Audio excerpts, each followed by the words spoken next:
So hey, Chrono AB here, and this is the final video in the Bolt visual scripting series for beginner.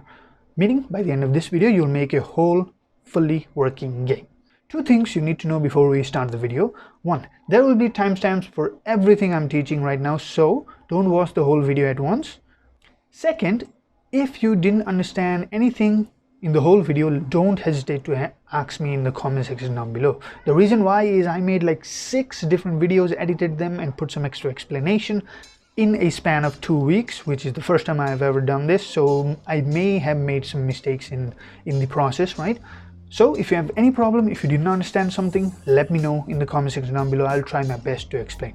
And with that said, let's get on with the video.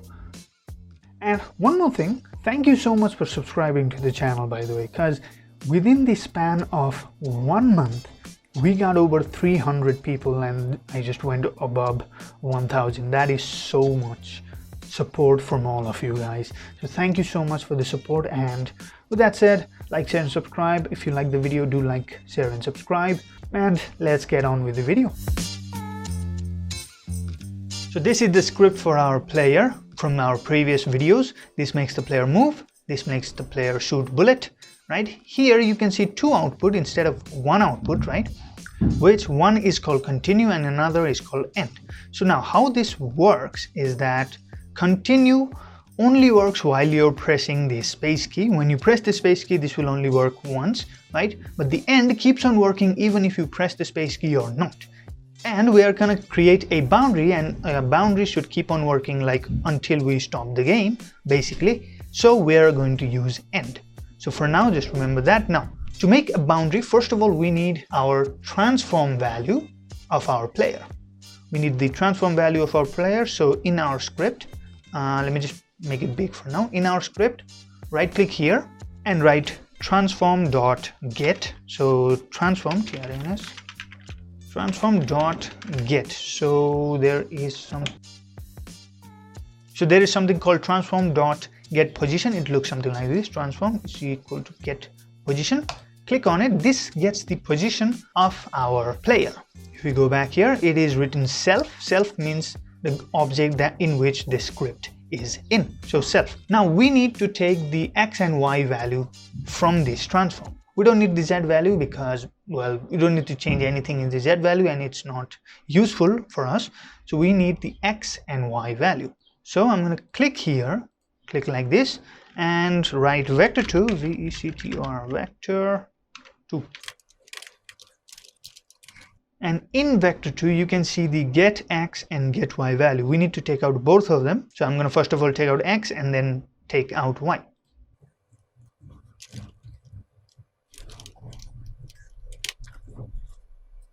Okay, now after doing this, now what we're going to do is we are going to clamp the value.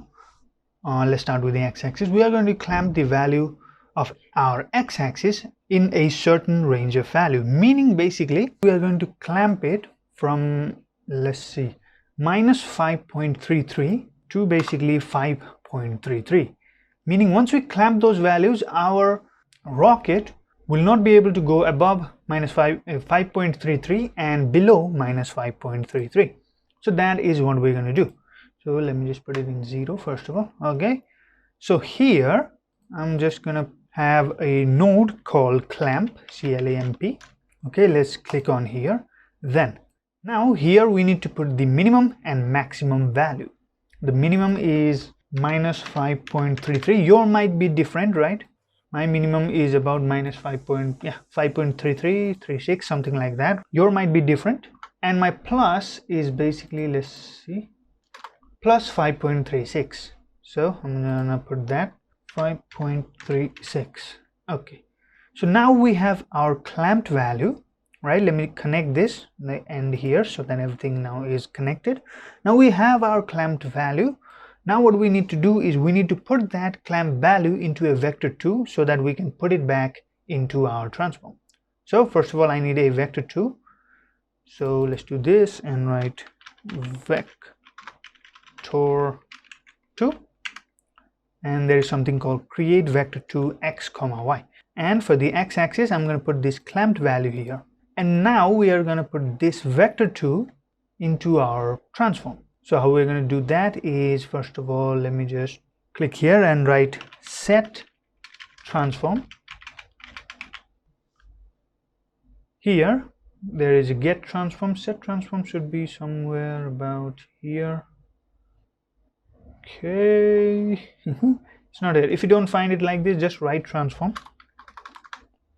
and inside transform you will see set transform dot position. By the way, oh, I should have written set position, my bad. So here you can see set position. Once we do that, I need to put my vector 2 into this vector 3 value. So since it's a vector 2, the computer will automatically know that vector 3 in this, the z-axis will be 0, so we don't have to worry about it. So here, let me just connect this here, connect this here, and now our clamping is done. So now if I hit play, now when I hit play, you can see I cannot go above or below minus, look at here, I cannot go above and below 5.36, minus 5.36 here and 5.36 here. As well as, if you realize something, I cannot go up and down as well. The reason why is that we took our position value, right? We put our clamped value on the x-axis, but on the y-axis we are just putting 0. That's why if you see here, I can see minus 1.3 and the x-axis value changes, but the y does not change, even if I try to press the button, because this value is overriding our this value, the movement value that we put in, right? To get our value back, let's just put this back here, and now if I hit play, yeah, everything works, but I still can go up and down, like meaning out of our boundary, right? On the x-axis I don't, but on the y-axis it still happens. So how I can fix that is, now I need to put another clamp value in the y as well. So I'm just gonna duplicate it by pressing Ctrl T. Just put it here, just put this value here, and then this value here. So now since it's a duplicate, the values are also been duplicated, and if I just hit play now, I cannot go above or below 5.36 on the y-axis as well. So now I'm gonna stop playing and we will change this value. So on the minimum, first of all, let's start with the minimum. On the minimum we can go till minus 10.1. So let's do that, minus 10.1. And on the maximum, let's just go up here. On the maximum we can go till let me just see this. Okay, we can basically go till 9.83. okay, 9.83. So now let me just bring it down here. Okay, so now if I hit play, you can see we have a boundary for our player. So if I just hit play, try to go around, I cannot go up this value, I cannot go down this value, and I cannot go beyond these value, and which is our clamped value, which is our boundary. So let's make a super unit out of it now. So I will just basically select all of them, just bring it about here, and let's make a super unit. First of all, write super unit, let's call it a boundary system. Creates a boundary for whomever we put this super unit to. Let's write something like that. Basically, right, creates a boundary. Creates a boundary. Now copy all of this, meaning Control X, cut all of this. Let's put it here, and in the edit graph, now we are inside the boundary. I'm gonna paste all of this right here. Let me just make it big. All right, Control V. So now in the output should be here, input should be here. So first of all, let's put our control unit. This is start, and here we need an end. Now here, first of all, let me just connect the start here and the end here like this. Just put them a little bit near each other. And so now here in the start input, I need 4 values, 4 input values. Those will be called, basically I need 4 of them. So 4 of them. All of them will be a type of float, and those will be called like min x, max x, min y, and max y. So I'm just gonna make that here. And now I will put those values here. So min x will be this, min y will be this, and min y will be this basically, and min max y will be this. So min x here, max x here, min y here, and max y here. So now everything is done. Let's make it a little bit more readable. So I'm just going to arrange it around to make it a little bit more readable.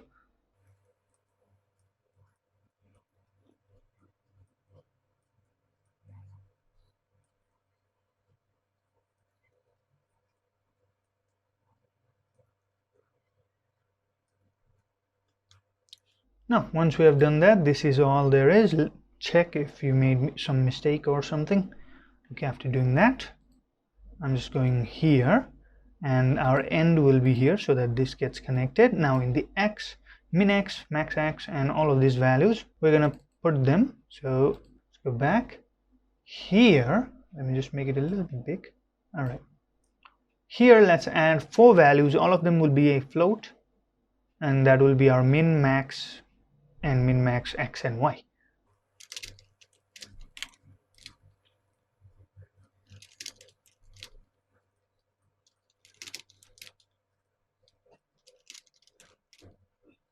All of these values will be a float. And now put your exact value according to the boundary.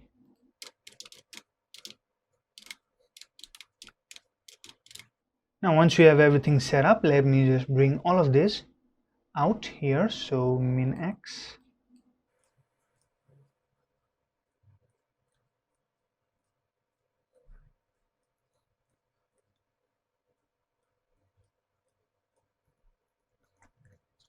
now I'm gonna just arrange it so that the code looks a little bit more organized.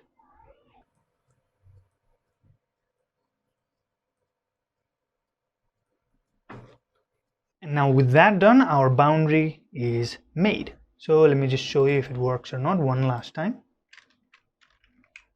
So yeah, everything works perfectly fine.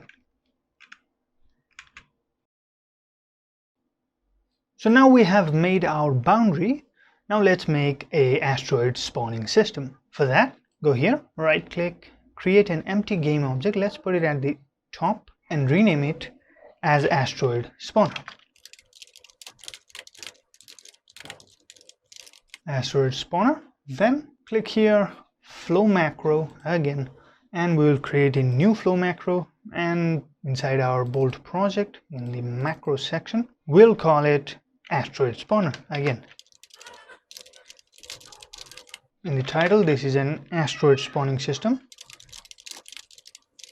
Now what we're going to do is we're going to go here. First of all, let me just reset its position so that it will be in the center. I'm going to turn this on so that we can see it. Now we don't need the start function, remove it. So in the update function, what we're going to do, we are going to spawn asteroid. So write instantiate, and it will say component instantiate and game object instantiate. Use game object instantiate. We need 3 things here. One is an origin, meaning what kind of an object we are going to instantiate. One is the position, where do you want to instantiate, and the rotation. Let's start with the origin. So origin is our asteroid. So in the variable section here, make it a little bit big. In the variable section here, write asteroid. Asteroid, it will be a type of game object, right? And here, just go to your project. In your prefab section, drag and drop your asteroid. Okay, let's go back. All right, so we are going to spawn our asteroid. If I just hit play, it should probably spawn an asteroid, but it says something is wrong because there is no position and there is no rotation. Position, it's not a problem, but there should be a certain rotation. For rotation, what you can do is you can just put a quaternion.identity. So quaternion, basically write quaternion, and there is something called quaternion.identity. Identity, normalize, slurp. I forgot where it is. Oh yeah, get identity. This is the one. Meaning whenever I spawn something, this object will not have any rotation, meaning the rotation will be 0, 0, 0. That is it. That is what quaternion.identity means. I think the position will not be a problem. Let's see. And as you can see, it spawns a lot of objects in the center. And because they are colliding with each other, so it's a mess. But the thing works. Now, what I want to do is basically, first of all, let me leave a little bit of space here. So what I want to do is I want to spawn an object on X and Y, a certain value of X and Y axis, right? On the Y axis, I want to spawn it on a height of about here, which means 11.81. So 11.8, I guess. Let me just copy this value. All right, here, first of all, I will just have a vector 2. We'll create a vector 2 of value X and Y so that I can put individual X and Y value. For example, now if I just put 11.8 here, so now when I play, what's going to happen is the asteroid will spawn at 11.8. Still the same problem, but now we're spawning at 11.8, which is awesome. So I'm just going to remove this to center. So now for the x-axis, we want a random value between 2 digits. So let me just take it back to 11.8 again. This asteroid spawner to 11.8, and the minimum distance, let's call it x-axis. So minimum x-axis is going to be minus 4.9, right? Minus 4.9. So let me just copy that value, Control C. Oh no, let's not copy that, but you get the point. I want to spawn our asteroid within this value. So minus 4.9, and if I just remove this, plus 4.9. Within this value, I want to spawn an object, and I want to spawn it in a random position, right? So to do that, what I need to do, I just need to go here to this, write random, and it will find us random.range. There is a float version. This is a float. Another is a integer version. We want a float version. So let's just do that. And for the minimum, I said minus 4.9, and the maximum is just this minus removed. So 4.9. Now what's going to happen? This problem will still be here, but let me just first of all put this in the center always. I'm just using this to show that I can know where to put the enemies, but always put things like this, which is an empty object, in the center. Okay, so now what should happen is we will randomly spawn one object right here. So I'm just going to hit pause, then play. Now, okay, it's loading one object. So that object, let me just make it big, loaded at 3.08 on the x-axis. So I'll just show you 3.08 on the x-axis, and let's just go back to our asteroid. For the y-axis, it was 11.8. So the position, so basically we spawned an asteroid in a position, I don't know why, but it looks so small. Why is it so small? In the position of 3.08 or rounded up by 3.1 and 11.8 in the quaternion.identity, meaning no rotation. For example, let me show you. This asteroid has no rotation. When I now start playing, that means doing this, now the asteroid body, you'll start seeing rotation. So now our asteroid spawner is actually complete. But if you realize something, we are spawning way too many objects. For example, let me show you. We're spawning way many objects at once in random position, but yeah, way many objects at once. Our player will not be able to destroy all of them at once, right? So we have to put a small timer system, which will basically help us spawn one object like every 1 second, for example, let's say. So I want to spawn one asteroid every second. So we have to make a small timer kind of a thing. So how are we going to do that? Is basically, if I go here in the variable section, we need two variables. One is called fire rate. It will be a float, and another is called next fire time. So next fire time, this will also be a float.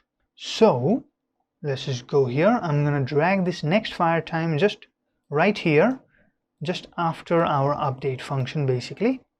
And here what's going to happen is we need one more thing that is called time.time. Now time.time is an internal clock of our game, meaning whenever the game starts, time.time also starts, and it starts counting time like 1, 2, 3, 4 every second. So I'm going to call that unit, which is called time, and there is time.getTime, I guess. Yes, this is the one, time.time.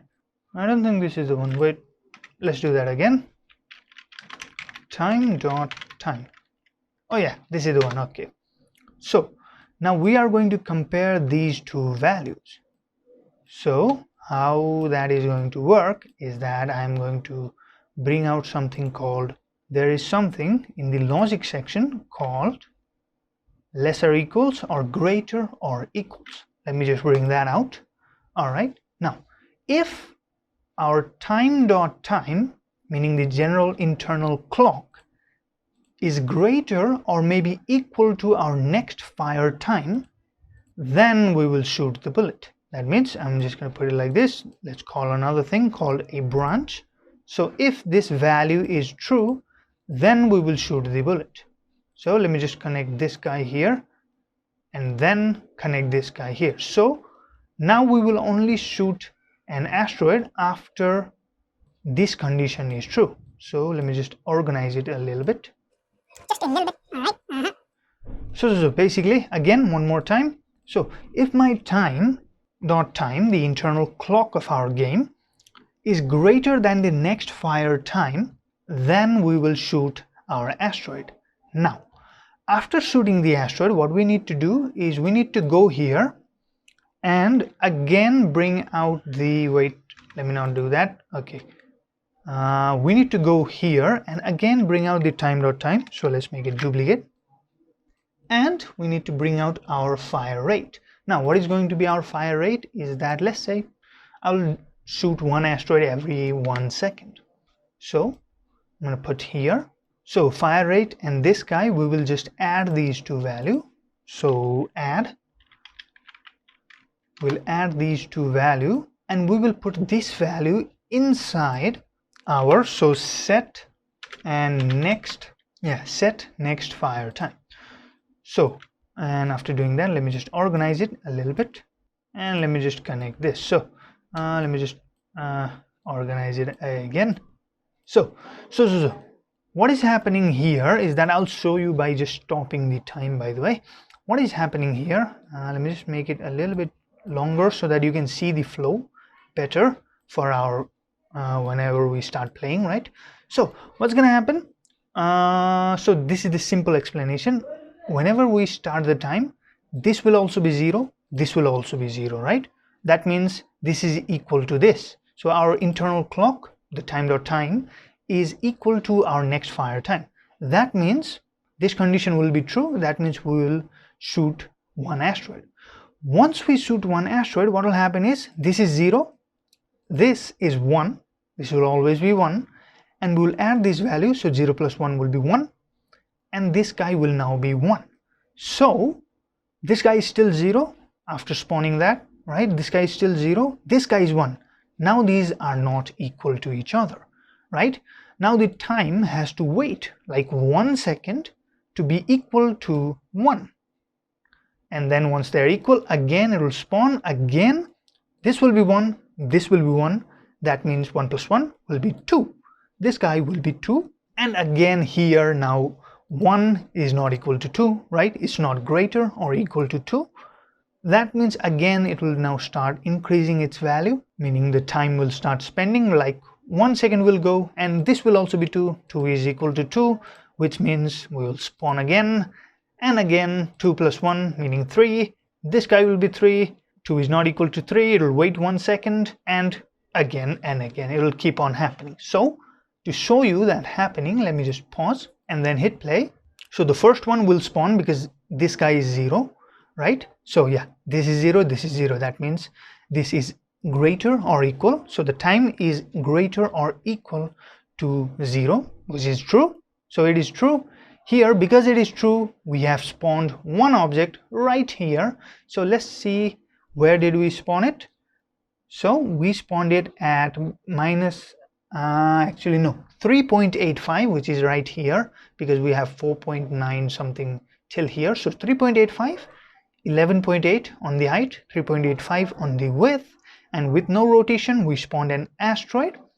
After spawning that asteroid, what has happened is our time.time is 0, because yeah, it is 0 right now, right? And our fire rate is always 1. After that we just added those values, 0 plus 1 is 1, and our next fire time is now 1. Now when I hit next, the next fire time here will be 1. So now this guy will not spawn anything. We have not spawned anything here. Now if I just keep on doing next, it will take some time, because it it has to literally go like, oh my god, 60, 70, 80, 90. So still nothing, still nothing, still nothing, still nothing, still nothing, 98, and it's 1 now. Everything just lighted up. As you can see, everything just lighted up again. So again, now 1 is equal to 1. It's true. We just spawned an asteroid, right? After that, 1 plus 1 was 2, and now this guy is 2 again. Now it will again wait, and it looks something like this. So every second one object is spawned, and it looks something like this. Now for another demonstration, I'll make it like, I don't know, fire rate as 10, so that you can even more easily see that happening, and a little bit quickly also. So I'm going to make it a little bit bigger. As you can see, 1, 2, 3, 4, 5, 6, 7, nothing is moving, 8, 9, and once it's 10, one guy got spawned and it became 20. Again, it will wait like 10 seconds, and now we have our fire rate. Let's make it as 1, by the way. So this is the asteroid spawner. So let me show you one last time by also playing, I mean. Yeah, this is the asteroid spawner. We have a really good asteroid spawner, which is quite awesome. So now we have our fully functioning game, right, with like asteroid spawner and everything. So now let's start working with UI. Especially, first of all, we will start by making our start menu. So how you can do that? We'll just make a simple start menu, just nothing fancy. It will just have a start button and quit button. Start button just takes you to this scene and just starts the game, and quit button just quits the whole game. So that is the two things we will do. So to make a start button, just go to your scene page. You will see your main game scene. I think it will say something like example scene. Just click here and rename it, and now right click here, create, and there will be scene. Click here, it will say new scene, and call it start menu. Now let's open it up. So if it says you have to save this scene, just save your scene, alright, otherwise all your progress will be gone. So just save it and you'll go to this scene. Now let's go here in the main camera. First of all, I'm gonna make it again that same color, orange color. So I'm just gonna go here in the background of my camera, click here, and I already have swatches. The orange looks like this, so just copy this, F08A5D. For the asteroid, keep this color, 6A2C70. No, actually no, for the bullet, keep this color. For the asteroid, it's this color, and for the rocket, it's this color. And it kind of looks fine, right? I just took it from a palette. We are going to make it orange again, and here right click, go to UI, and first of all put a text. So now it'll create a canvas. Inside a canvas, it'll create a text. The canvas, basically, I'll click here and go to my scene and press F. Looks something like this. And here we have the text.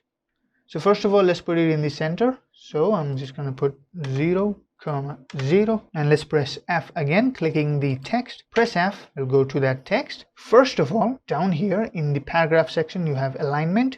Put it in the center. You see this new text, put it in the center. Alright, after that, in this horizontal overflow and vertical overflow, keep both of them as overflow. Now what you can do is you can just increase this font size. If I don't put it as overflow, what's going to happen is, see, this will happen. And here too, if I just keep it like this, you won't see that object, because it won't go outside of this boundary. If I just increase the boundary, yeah, you can see those text again, right? If you don't want to worry about the boundary and just want to make your font as big as possible, just put it as overflow. Once we do that, let me click here and take it up like here. Okay, we have it at the top. Now what I'm going to write is my title of my game. So let's go here. How does it look? It looks kind of fine. So my title I'm going to write is called Minimal Space, because you know it's a minimal type of game and it's a space shooter. Really creative name, I guess. So first of all, minimal, M-I-N-I-M-A-L, minimal, which will be, let's go here. So it doesn't look that good. Let's make it a little bit big, and the font style, let's make it a little bit bold. If you want to add another font, I will teach you. Let me know in the comment section. I'll just show you how you can do that. But for now, Arial is fine. It's actually not fine. So wait 1 minute. I will just find a font. So okay, go to Google Fonts, and these are all about like free fonts. So take the most simplest one, which is called Roboto. Click here and just download the whole family. After downloading the family, let me just extract it. So I'll just extract all here. So once it's extracted, let me just go here. I'll press Windows left and go to my game view, Windows right. Now all I need to do is just go here in the Bolt project. Let's make a folder. So create new folder and let's call it font. And just click on all of them, shift click to select all of them, drag and drop it here. All right. Now if you go here and see here, now you see every other font. So let's make it Roboto. So there are many Roboto bold, I guess, bold, black, italic. Okay, all of them looks the same. Why? Oh, okay, normal. Okay.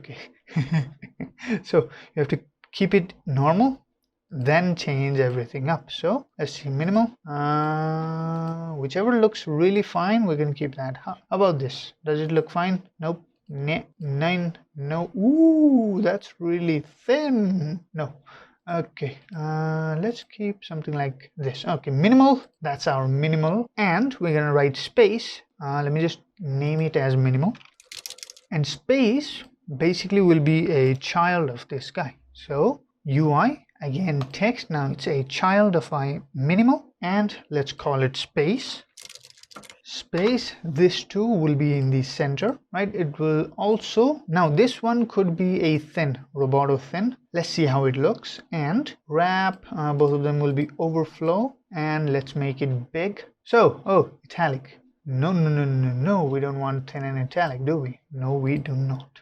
So what we want is, we just want the thin one. Okay, so let me just bring it a little bit down now. Let's just go here and bring it a little bit down. It looks something like this, minimal space. Yeah, it looks fine. So minimal space, that is the name of the game. Now let's create our button that will take us to the main game. Here, right click, UI, and go to button. So let's create two buttons. All right, so make a duplicate by Control D. Two buttons, one will be called start and the another one will be called quit. So let me make both of them a little bit bigger, I guess. So if I just go here and basically select both of them, go here to like change their size, press shift and just make it a little bit big. And if you want, if you don't press shift, it will just be as big as you want, like this. If you press shift, just the shape will be the same, it will just be bigger. The start will be a little bit up. So start will be up and the quit will be a little bit down. So that is how it looks. Both of them, I think, should be a little bit down here, which is great. We can put something like a high score here. All right, let's just put a place for our high score.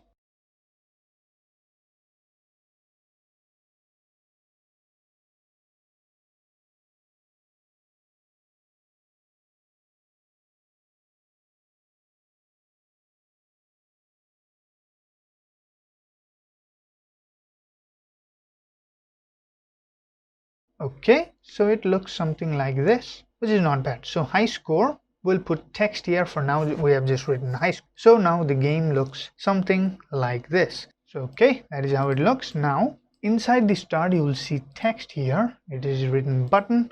Let's write start, and this is already in the center, but make it overflow, and let's increase its font size. So now let's do the same for our quit.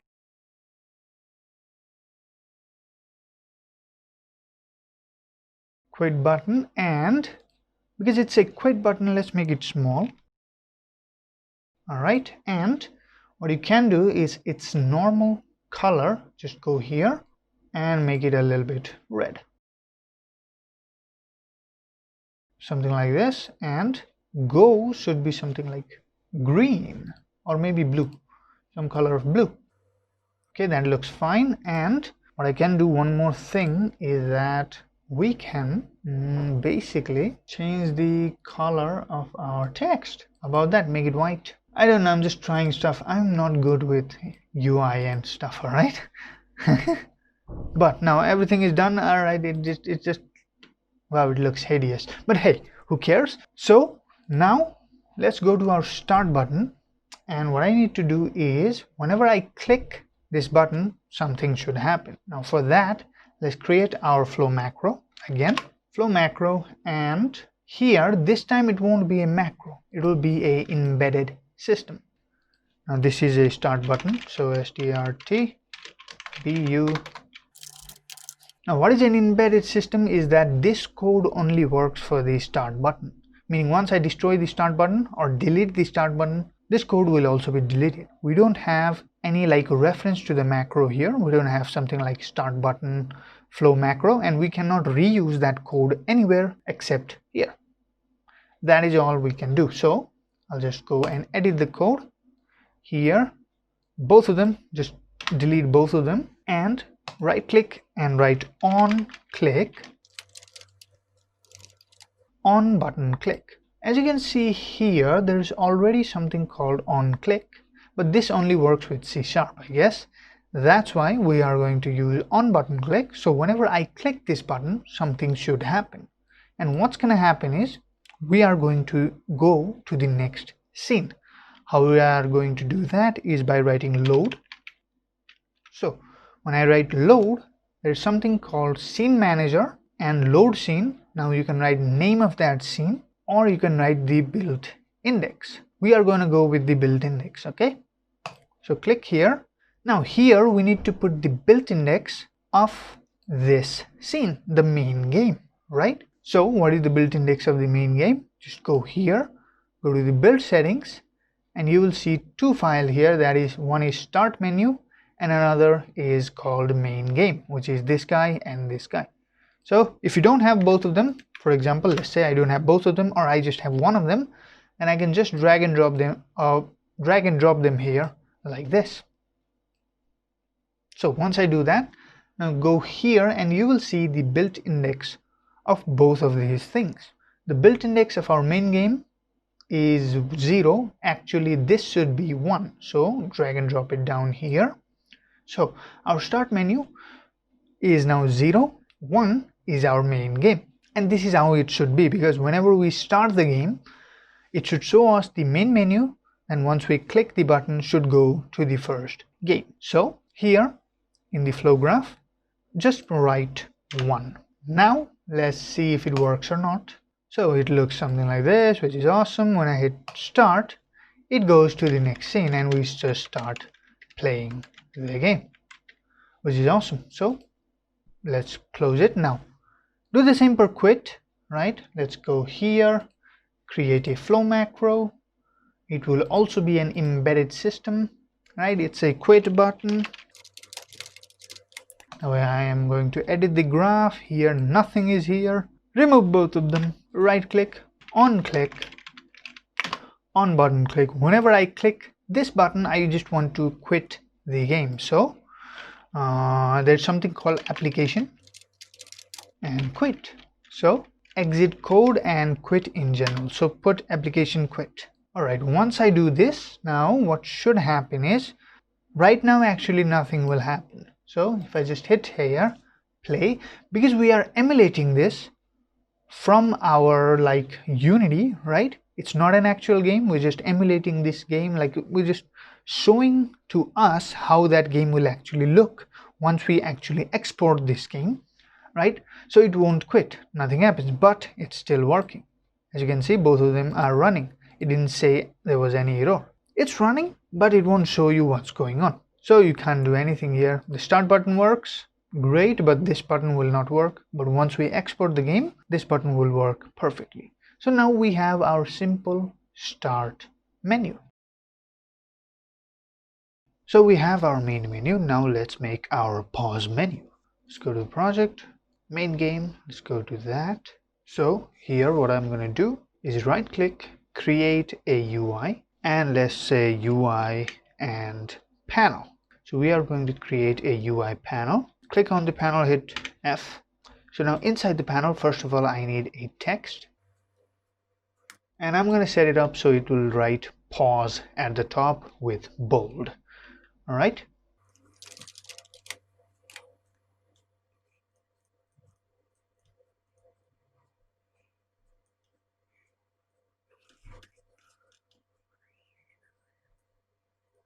Okay, this looks fine. Now I'll just add one button. That will be a home button. And whenever we press the home button, we'll go back to our start menu. So let's create a button.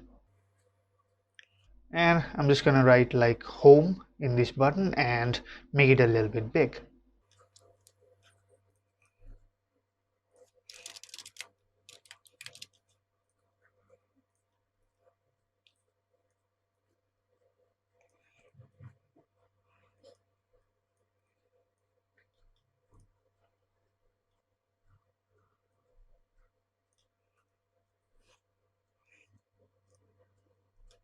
So now our pause menu is done. Pause, and whenever I press the home button, I should go back.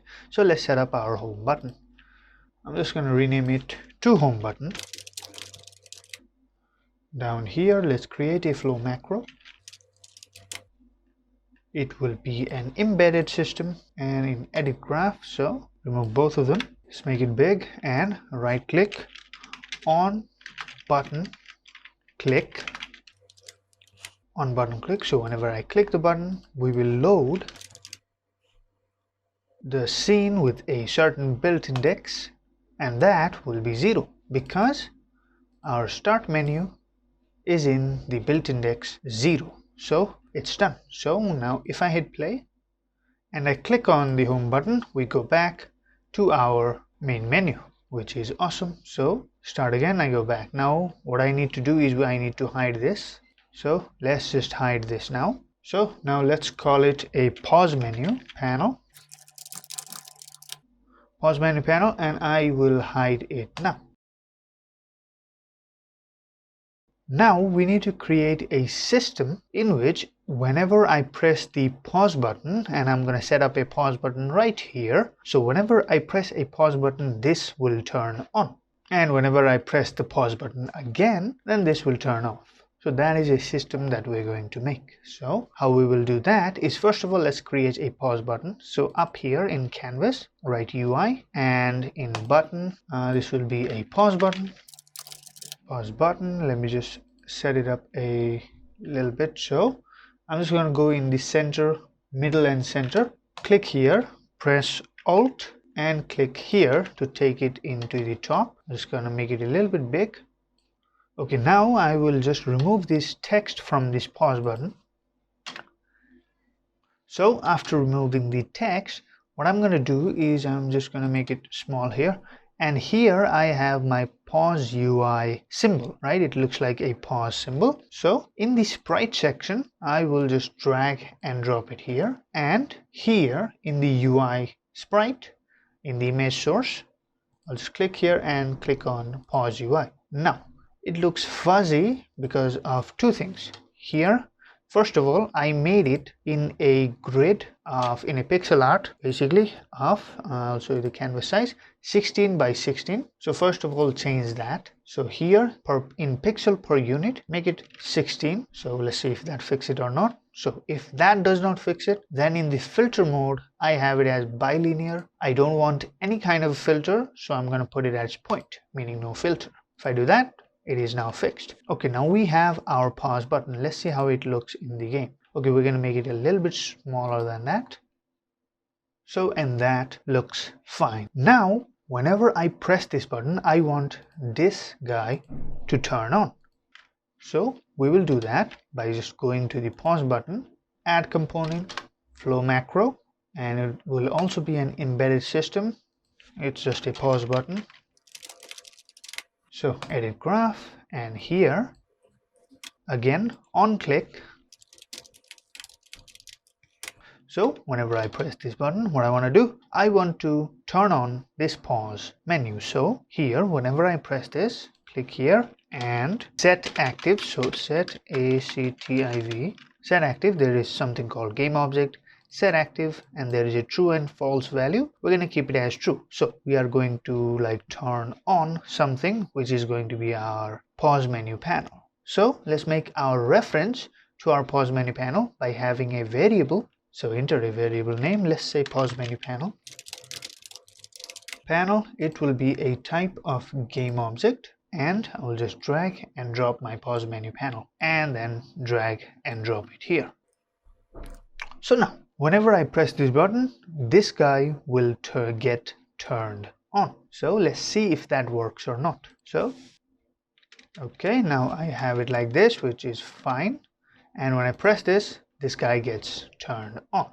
Now after it gets turned on, what I want to do is I want to, because we are pausing the game, I want to stop everything from running.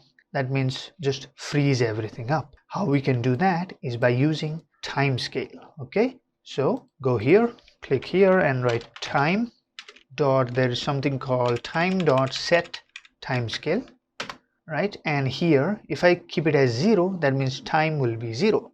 That means time will stop working. So let's go ahead and play again. So I'm playing, I just hit pause and everything is now freezed. I cannot move my player, right? The asteroid also does not move around and everything is fine. Now let's add one more thing so that whenever I press this guy again, instead of just stopping, I want it to now play. So whenever I press this, when we are not paused, right, I want to pause, and whenever we are already paused, if I press this, I want it to start playing the game again. So we can do that by just going here, and I just need to basically pull this a little bit here. Okay, so that means if, so I just need to go and take this value, the pause menu panel, and there's something called active self, active self. So get active self, that basically takes in this value, the active value. Oh, by the way, it's here. Okay, this value. So right now it's not active. If I click on this, that means now it's active. Got it? This basically changes this value, right, whenever I press the button, and this actually takes in this value. So right now it is false, right? So if I basically, whatever the value is, I want to basically reverse the value. So negative, there's something called, it's already here, so negative. I just want to reverse the value. So if it is off, then I want it to be on, and if it is on, then I want it to be off, and then put it here. So now what's gonna happen is, if I just hit play, I'll show you by hitting play basically. So I'll just hit play. So basically if I just hit play, it pauses, right? Now it is true, it is turned on, and when I hit play again, it will be false. See, now this works automatically. We have our pause button, but the time did not start again. The time is always 0. So let's first fix that, and our pause menu is done. So the pause menu works. Now let's have a system in which the pause system, that means this time.timescale is equal to 0, only works whenever this guy is turned on. So how we can do that is, let me just make 2 duplicate of it. So like this, let's keep it here. Let's not have this, and let's not have this. So before we actually put in the value, what I'm going to do is have an if statement So in the if statement, have a branch. So now I have a branch, and by the way, I just need to connect this guy here, and then from the branch, let's connect the branch here, and then connect the true here and false here. So normally what will happen is whenever this is true, that means whenever this is turned on, I want it to be 0, so which is fine, and whenever this is turned off like this, I want it to be 1. That means whenever I have turned on, time freezes, and whenever I have turned off, the time starts again. So now let's see if that works or not. So everything is fine, I'm just playing, I'm bored, so I'm gonna hit pause. Now what happened is the pause is working, but the time is now opposite actually. Whenever I start playing the game, it became paused. Now what happened is, so let's say this is false right now. So what's gonna happen is, first of all, if this is turned off, it will say this is turned off, and this will just make it opposite. So off will be on, and once we go here, this guy will now be on.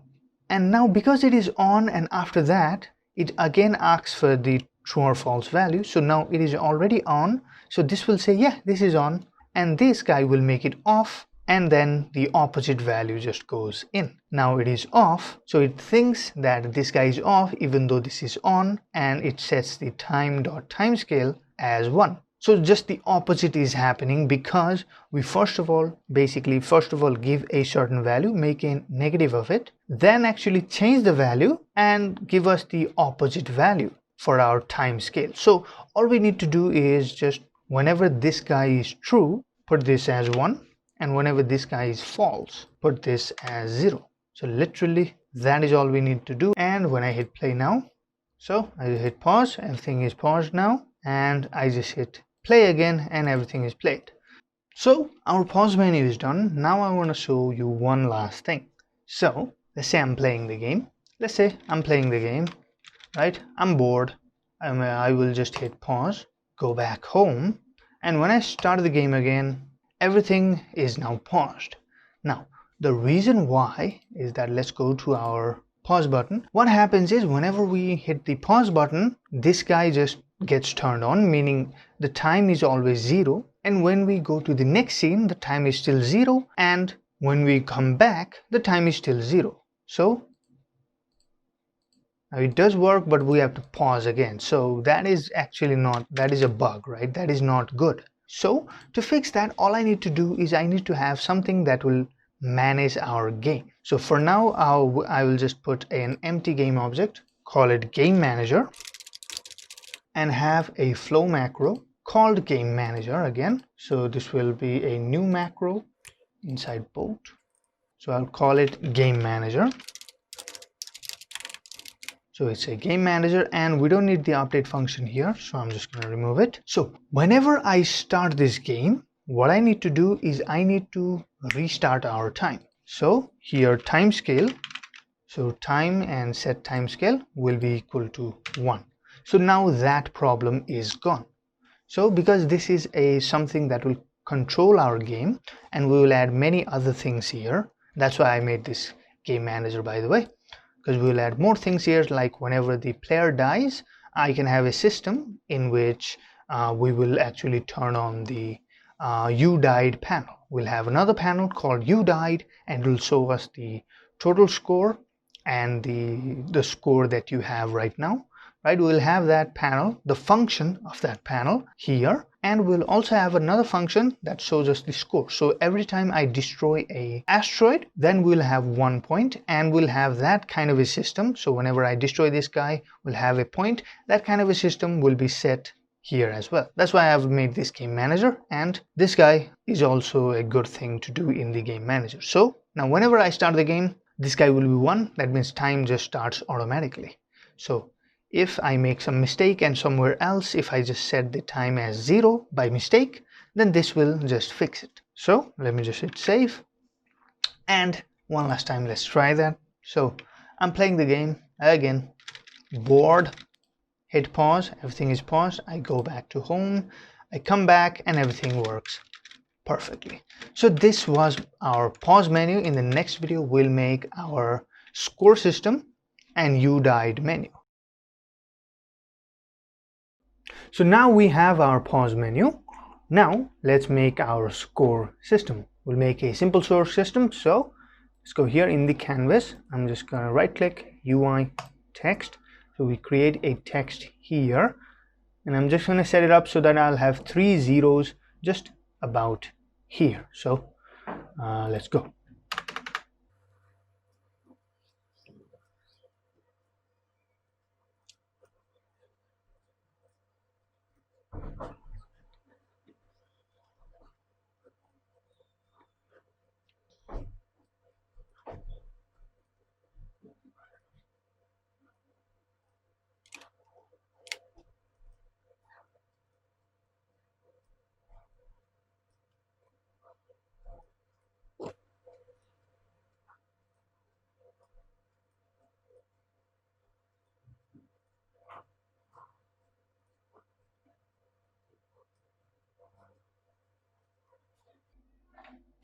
Okay, so that is it. Now let me just change the name, score text. But before we start working with our score, let me tell you a little bit about variables. So let's go to the flow, and if I just make it a little bit big like this, or just make it like this, you will see this panel called variables. Now there are 5 different type of variables, and here is what it is. So the first one is called graph variable. Graph variable, these variables are local to the graph only, meaning let me create a variable here. So it will be our, let's say, x, y, z, and it will be a kind of float, and will have a value of 25, let's say. Nope, 2. Okay, so this variable will only be inside this graph, meaning it won't even be shown outside, right? And we can only use it inside this graph. It will not be shown anywhere else, meaning this value will not be here. As you can see, it's not here in this graph variable of our asteroid spawner. It's not in the graph variable of our asteroid, but it is only in the graph variable of our game manager. So that is what it is. And one more thing, if I make a game object, let's say, spelling is wrong, G-A-M-E, okay, game object, and it's a type of game object, then we cannot even take a reference of game objects. Okay, so this is like that. In short, if you don't have to share these values with other flows, as well as not show it in the variable section here, then you have these graph variables. So that is what it is. Let me just remove it. Now I'll just remove one of it, just keep this here. So another one is called an object variable. This object variable is this one right here. This is exactly like the graph variable, just one difference. So first of all, let me make that. So xyz, so let's see, abc. It's an abc, and it'll be an integer, and let's say it has a value of 3. So how this works is that it is the same thing. This value will not be anywhere else. For example, if I go to my asteroid spawner, if I go to object, you don't see any abc value, right? If I go to my asteroid, again in object, you don't see any abc value. So this only works for this graph. The same thing, but one more advantage of using a object variable is that, let me make a game object again, and it'll be a type of game. Then you can drag and drop a reference of your games. So for example, maybe the game object is my asteroid spawner, then I have the reference to the asteroid spawner, and I can drag and drop it here as well. So that is the only difference here. So let me just remove this and keep it here for now, so that you can get the point. Now, scene variable, these variables are shared across the current scene, meaning if I have a variable here, then within this scene, the main game scene, right now we only have 2 of them, 2 scenes are there. So within the main game scene, this variable, okay, this variable will be everywhere basically. So for example, let me have here, so we have xyz, abc, so def, maybe def, all right, def, and it will be a string, and something, I don't know, hello. So something like that. So if now I go to my asteroid spawner, go to my scene, I have the hello. If I change this value to hello, now let's say hello world, RLD with an exclamation. So if I change it to hello world, and if I go to my asteroid, as you can see, it has also been changed here, and as well as also been changed here. So if you want to share a value within a certain scene, then you use this. Now the main use for this is not to write hello world everywhere, but to have a score system. So we can share the current score within this scene, and by the help of that we can set up our current score. So let's just make a variable called current score. Okay, it will be a scene variable, it's not a string, it will be an integer. I don't need any point values, that's why I'm using an integer, because integer does not take in a point value, it only takes in whole number. So that is your current score. And by the way, one more example. So it is in the scene variable, right? So current score, if I go to my start menu, should not be there. So let's go to our start menu, hit save. Okay, I'm gonna go into my canvas and take in one, quit.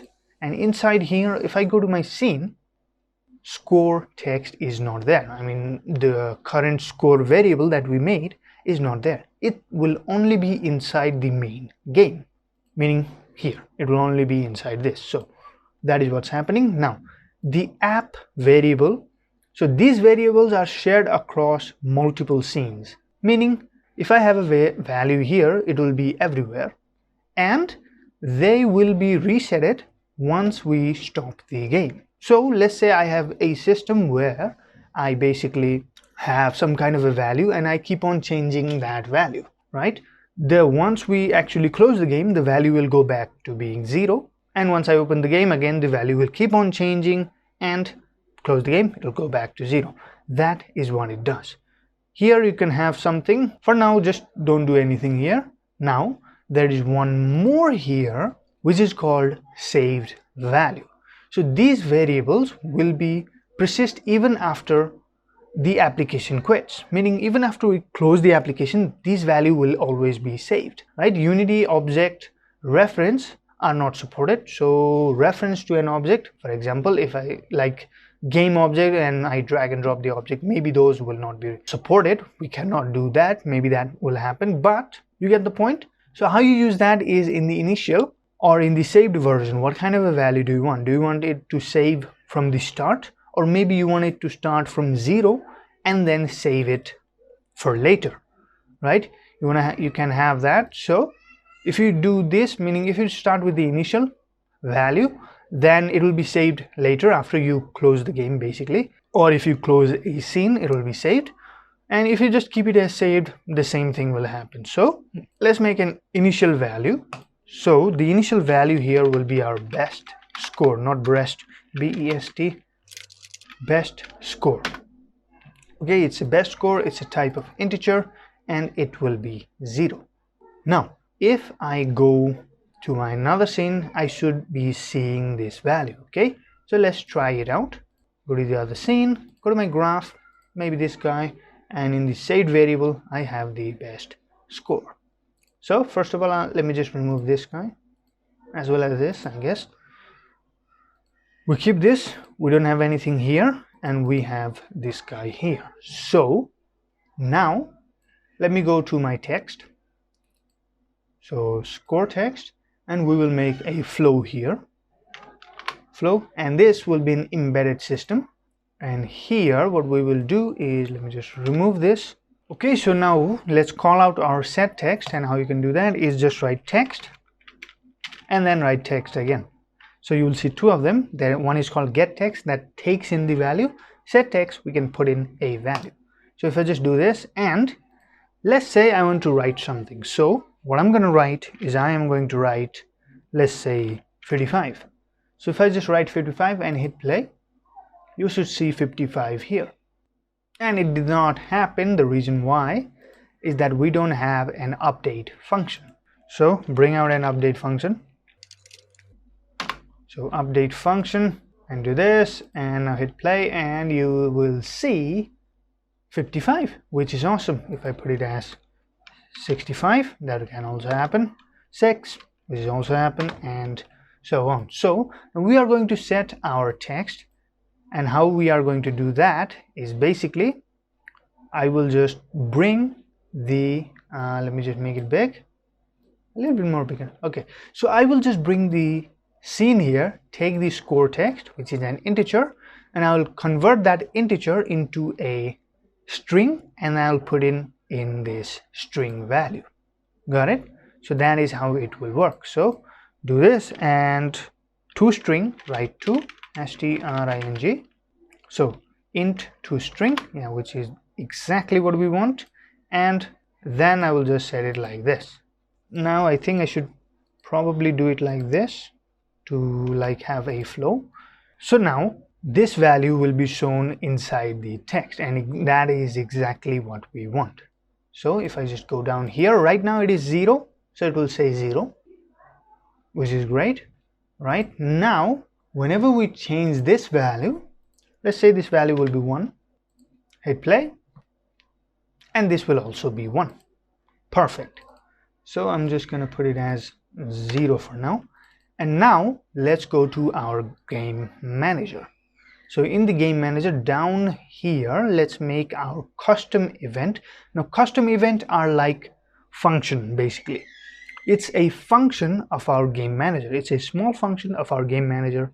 And instead of calling the whole game manager in some other script, right, what we're going to do is basically whenever this bullet touches the asteroid, we're going to increase our score, right? And instead of calling the whole game object or making a system which just does that, right, we'll make a small function of our game manager, which will do the same thing. Instead of calling the whole game manager, we can just call the small function of our game manager. And that is how we can put many functions in one flow and just bring those small functions into our other flows, just interconnecting each other. So instead of me just rambling on, let me show you something. So here write custom, and this brings out a custom event. Now let's give it a name. So this will be basically score system, maybe SCORESYSTEM, score system, and it will have one argument, meaning it will give off one value, whatever the value it is. It could be a float, integer, string, or a game object, something like that, but one value. In our case it will be an integer, but it gives out a game or a value. And now what we will do is basically we will take this value and add it with our score. So just make it big, and in the scene value let's bring out our score. We'll add these two values.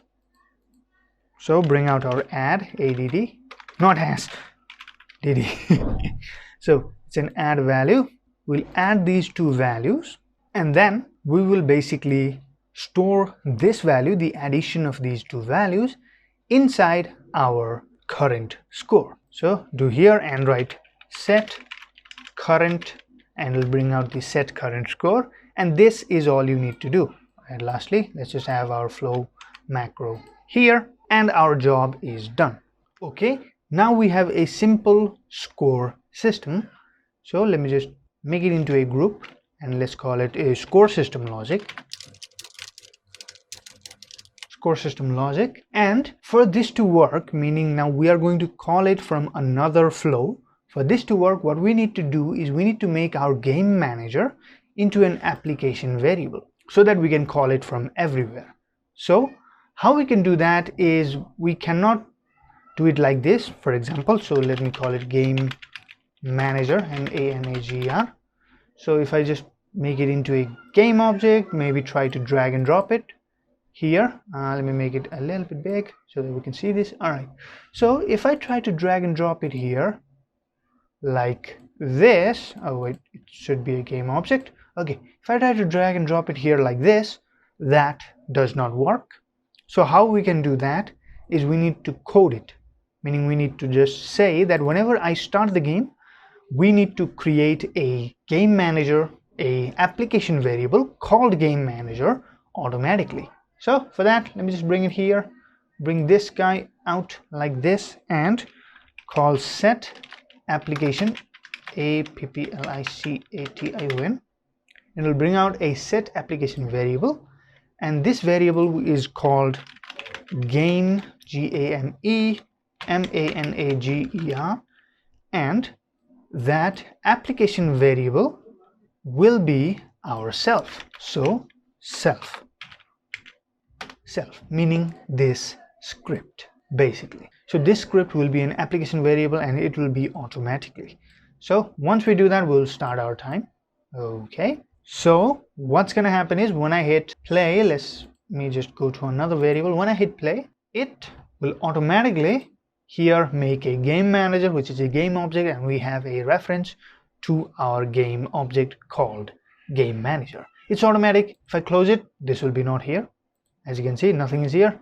Now we are going to call this score system logic from our bullet script. Okay, so let me go to my bullet. Let's go to the bullet from our prefab. So go to my bullet, go to prefab, and here first of all let me change this collision system. Now how we can change this collision system is, let's go inside here.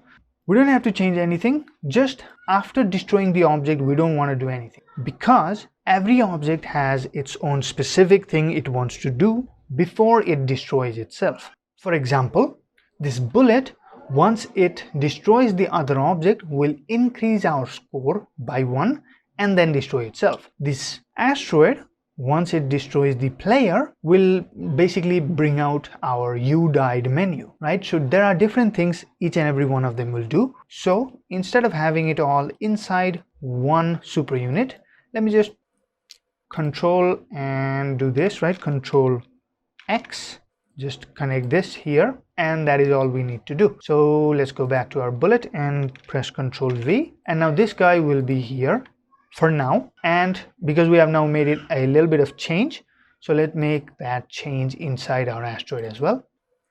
So inside our asteroid, click here, Control V, and like this. Okay, so for now it is like this. We'll add one more thing in the middle of this, and then we will destroy ourselves. So let's go to our bullet again. So now before we destroy ourselves, right, we have already destroyed the other game object. So before we destroy ourselves, what I want to do is, for the bullet, I want to just increase the score. Meaning how we can do that is we need to bring out a custom event, bring out the custom event which is in our game manager. How we can do that? Let's just go here and write custom. It will say trigger custom event. We're going to trigger our custom event, meaning we're going to call that function. Let's complete the flow, and that event that we are going to call is called capital SCORE and SYSTEM. It's going to call score system. If I go back here and see here, it is called capital SCORE SYSTEM, which is awesome. So let me go back to my bullet. Okay, so we're going to call that system, but right now it is saying we're going to call that system from ourselves, meaning from this flow, but that system is not in this flow. So what we need to do is we are going to call that system from a application variable called game object. So do this, and we need to get an application variable, appli, so application variable, and it will be called capital GAME and MANAGER. So GAME MANAGER. So capital game manager, which is the variable we made earlier. So whenever we start the game, this value will be made. Whenever we destroy this object, we will call our score system from our application variable, which is our game manager. So let's go back to our bullet. So now here, one last thing you see is an argument. We need to put one extra argument, and for the argument, what we need to do is we just need to add one value, so an integer which is called 1. So for that, I will just bring out an integer, INTE, so literal integer, and just put 1 here.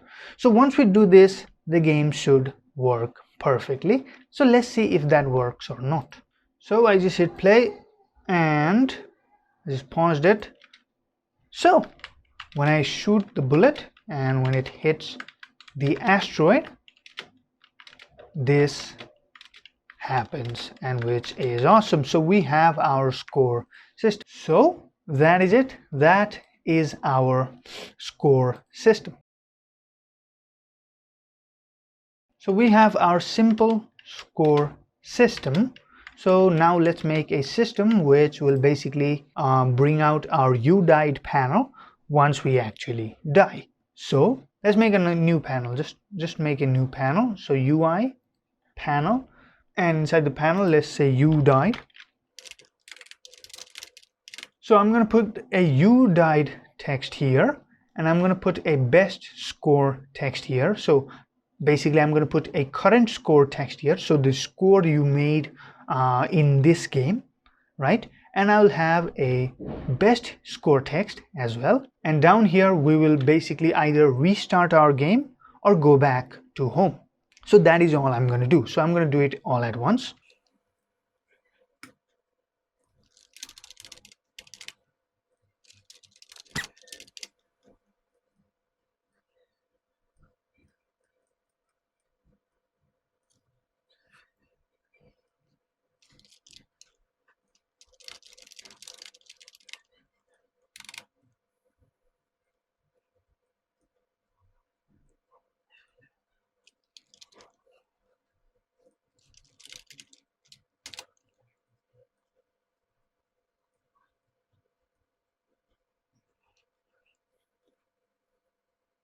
Now I have these all set. So the home button, I'll just bring out our actual home button, right? This is already set.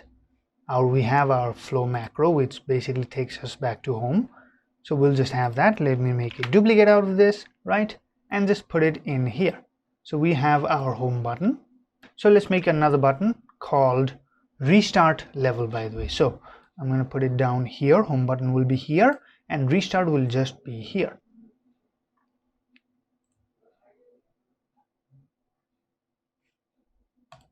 So to make it exactly like this, what I'm going to do is I'm going to basically go here, copy component, go to my button, and I will just paste that component value. Now it is exactly the same height and breadth as our home button. So I'm just going to change the name to, let's say, restart, and then our button is almost done. So now let's set up our restart button. So click on button, let's go down here in the flow macro, add a flow macro, and it will not be a macro, it will be an embedded system. Here, remove both of them in the edit graph, by the way. Remove both of them and put on click, on C-L-I-C-K, on button click. So whenever I click on this button, first of all, I want to find my active scene. So I want to know which scene I am in. So basically I will get active active scene. So I will get my active scene, right? And then I will see the built index of my active scene. So write built index, B-U-I-L-T, built index, and then according to this built index I will load that scene again. So basically load and scene, S-C-E-N-E, with a certain built index, which is the built index of the same scene. So what's going to happen is whenever I press restart, is that first of all it will see which scene I am in. So basically from my build settings it will see which scene I am in.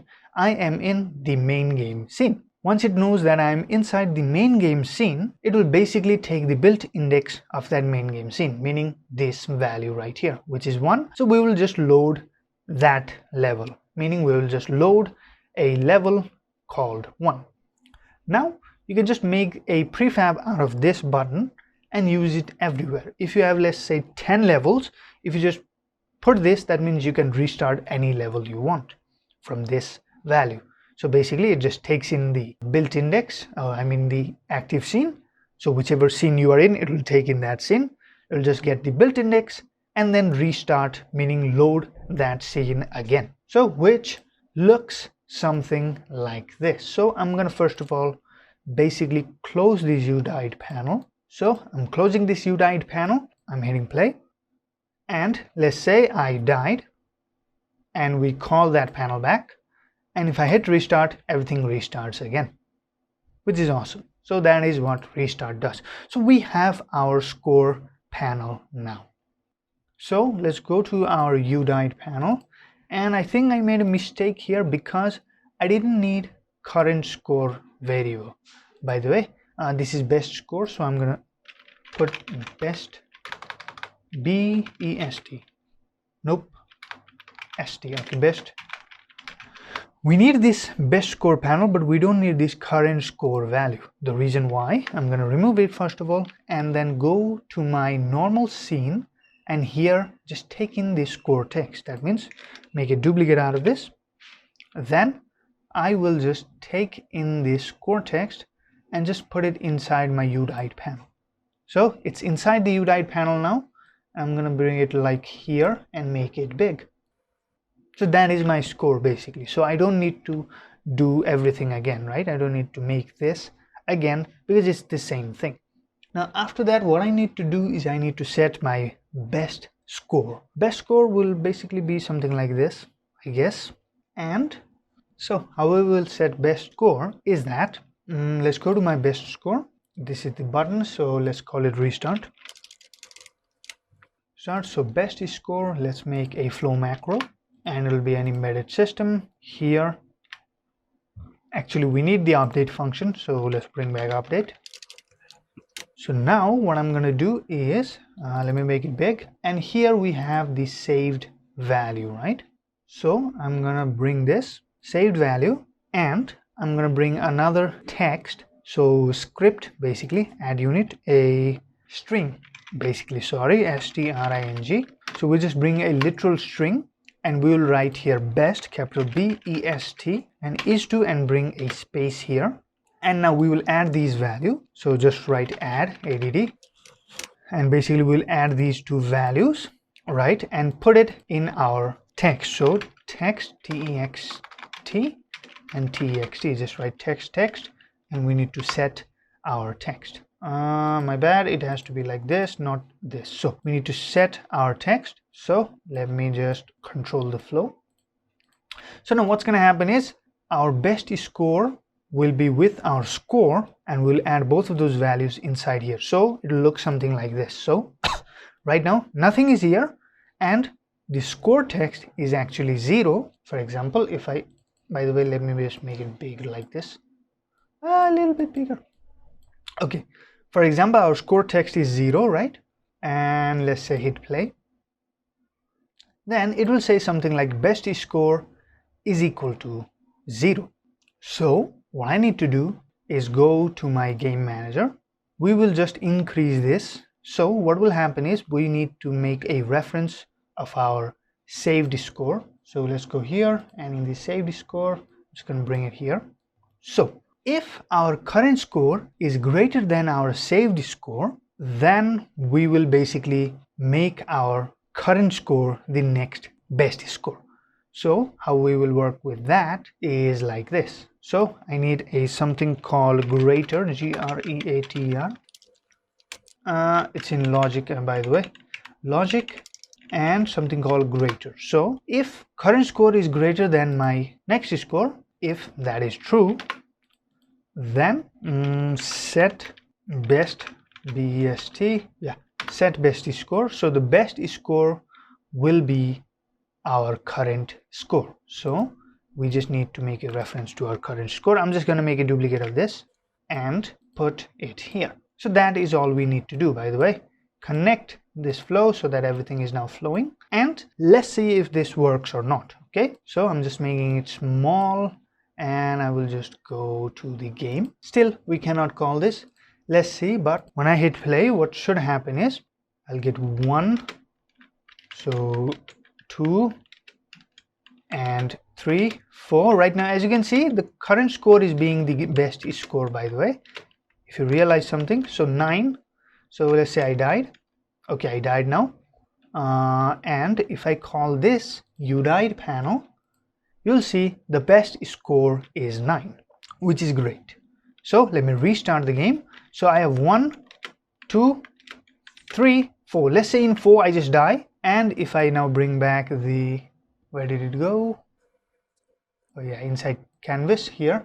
If I bring this out, as you can see, The current score is 4, but the best score is 9, which is awesome. Now, if I close this game, hit play again, I have basically closed the game and hit play, and let's say I just die with 0, and the score text comes out.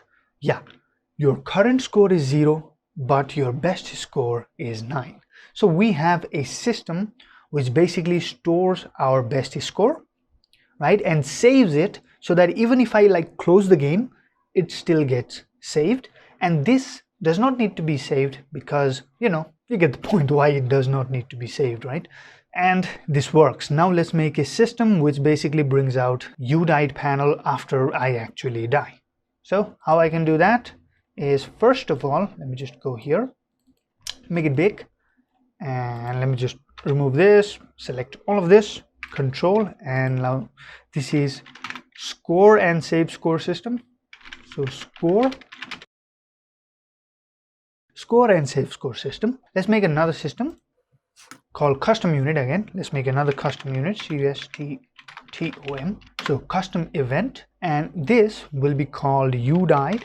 So UDIED, you died. And what will happen is, when this is called, basically you died panel will be turned on. So first of all, before doing that, we need to make a reference to that you died panel. Okay, so here in the object value, let's have a variable called you died panel. So we have made a reference to the you died panel, which is a game object, by the way, and let's make it small so that I can make a reference of it. So where is the you died panel, by the way? Okay, here it is, the you died panel.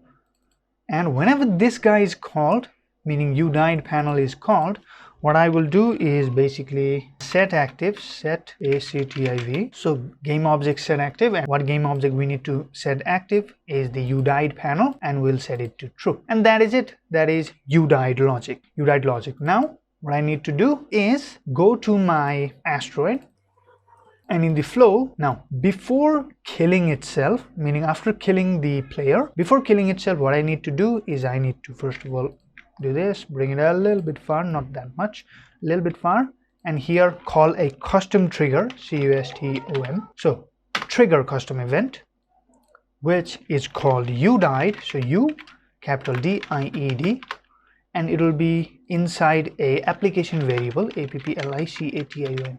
So it will be inside a application variable called capital GAMEMANAGER,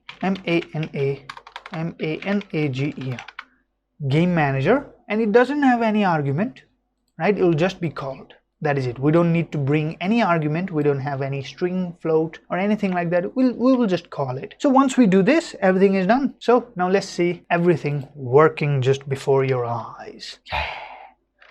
Okay, so our game is almost done. So 1 score, 2 score, 3, 4. Let's say I died. You died. Your best score was 9, but you only hit 4. Let's say I want to go back home, right? Start the game again. And by the way, there also I'll put the high score. So how we can do that is basically I'll just make a prefab out of my best score, and I'll just drag and drop it there. So let's say 14, 15, 16, and I died. Whoop! Oh shit, I died. Great. Now 17 is the high score. Can I beat it? So, okay, 4, 5, 6, 7, 8, 9, 10, 11, 12. I just died in 12. So that is how it works. So I'll just make a, what do you call this, prefab out of this best score and put it in my start menu. Okay, so let me just do that, and our score system, and by the way, the whole game is actually complete. So let me go to my you died text, and this best score, let's just make a prefab out of it. So I'm just going to drag and drop it here for now. So this is the best score. It's a prefab, and let me go to the next scene, which is our start menu. I'll save everything up, go to the start menu. Instead of this high score, where is it? Oh yeah, this is the high score, right? High score text. So instead of that, let's go to our prefab and just drag and drop this guy here. So the best score is our high score. So just remove this, and if I now hit play, what will happen? Because it's an application variable and it's a saved variable, Yeah, the best score is 17. So let me just try to like override it, meaning go 18 or 19.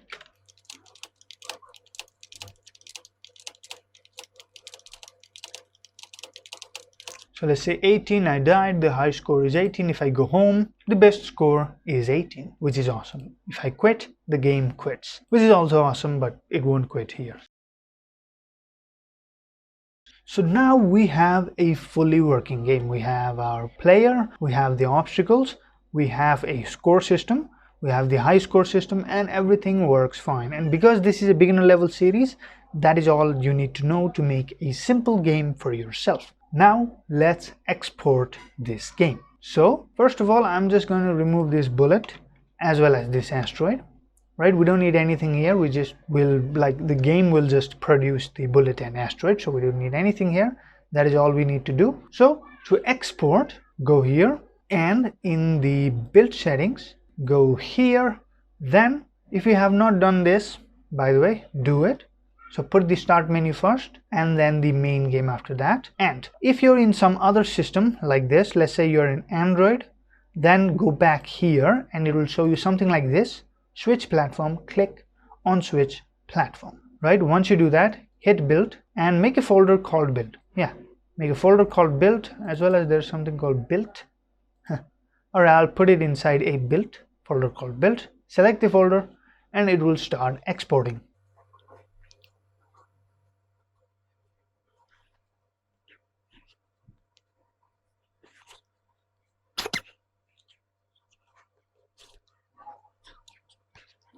So now we have our minimal space game here. So just click on it and everything will start working perfectly. As you can see, it is made by Unity and it looks something like this. Now as you can see, there's a problem with spacing as well as this text, right? But let's start the game. Let's see how it plays. So I can go left and right, hit play, I can die, my best score is 1, my high score is 1. I go home, and once I click quit, I can quit.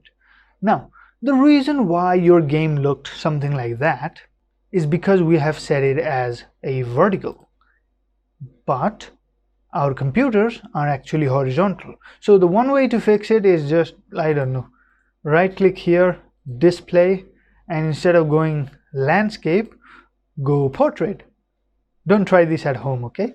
So go portrait. After that, click on keep change. Oh my god, this is so hard. Click on keep change. After that, let's go to our file, build, and let's open it up. So if you can see here, everything works perfectly. Everything looks great and works perfectly, which is awesome. So I have my game here. I can shoot bullet. See, everything was perfectly so great, huh? Okay, who am I kidding? So I'm just gonna close it. Oh my god.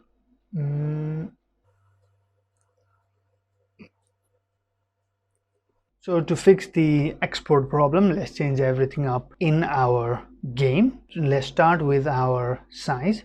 So instead of going 1080 by 1920, let's go back to 1920 by 1080. So once we do that, you see the first problem, the score text is outside of the boundary now. If I just go to my score text, click F, as you can see it is outside. Just bring it inside like this and bring it to the side here. Now because we have more space, we can put it in the side and it looks good as well. So if I just go here, as you can see it looks fine. So let's just hit play. And we can play, but right now I cannot go out here. So I want my player to go till here, right? And I want the asteroid also to spawn till here. So how we can do that is, first of all, let's set up the boundary. Let's change the boundary for our player. So I'm going to go to the player and here are the values. So let's see the min x and min y values. All right, so inside the player, let's press F. By clicking the player, press F to go straight to the player. And the min x value is minus 17.82. So let's put that value here. Min x is minus 17.82 Max X will probably be basically 17.82. The height is still the same, by the way, because it is still, I guess, yeah, 9.85 on the max, and min is still minus 10.1. Yeah, something like that. So it is still fine. Just change the X value, and now if I hit play, I will put it in the center. So if I hit play now, I can now get out till here, which is great. This is great. Now let's do the same for our asteroid as well. So inside the asteroid spawner, let me go down here, and the height is still the same, just the X and Y value are a little bit different. So let's click here. The minimum is 17.5. okay, so the min will be minus 17.5 and the max will be 17.5. So let's hit play. Now everything is now almost set up. The gameplay is set up. Right now we can spawn object right everywhere, which is awesome. Okay, now let's go here. Okay, let's see how it looks. So F, and yeah, this looks fine, right? This looks fine. So let's go to our UDID text, so UDID menu, and let's fix that as well. So UDID. So what I need to do is I just need to make it a little bit smaller, I guess. So let me go here. Bestie score, let's bring it a little bit down. This guy also, bring him a little bit down. These two has to be a little bit smaller, I guess. So let's just do this and make it a little bit smaller. Okay, and UDID, let's bring that down as well. Let's make this guy a little bit smaller as well. Let's make it a little bit smaller, the font size. Okay.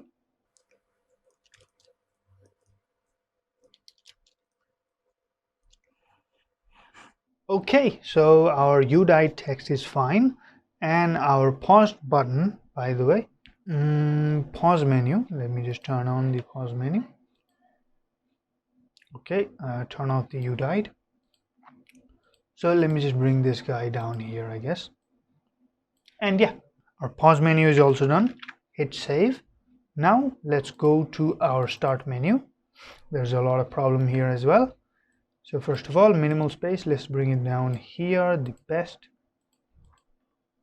Score a little bit down here. Start is fine, just the quit should be a little bit up here, and yeah, it's basically done. Minimal space, let's bring the best. Okay, best score here and the quit here. So now let's see how it looks. Okay, everything looks fine. Start. Oh, the pause button is already here. That is bad. Okay, let's go to the main screen, save everything up, and just close the pause menu. So that is it. Now let's export one more time. Build settings, just build. I guess it'll be inside the build. It'll build a new version, just override the old version and build a new version on it. Wait for a while. So let's hit play, and again made by Unity, and minimal space, best value is 1. Let's start. Everything is working perfectly. Okay, and I die, which is great. I go back to home, and yeah, all right, everything works perfectly. And I just want to say lastly, this game was not that flashy or that cool or maybe something really awesome, but for a beginner who is just starting out with Unity, starting out with Bolt visual scripting, this is a good place to start, right? So share with your friends, like the video, subscribe for more content like this. Maybe in the next video we'll make a 2D just like platformer kind of a game, which could be awesome, and we'll do it with Bolt. So stay for that. Press the bell icon to never miss the latest video, and again, Thank you for watching, have a great day, and bye bye.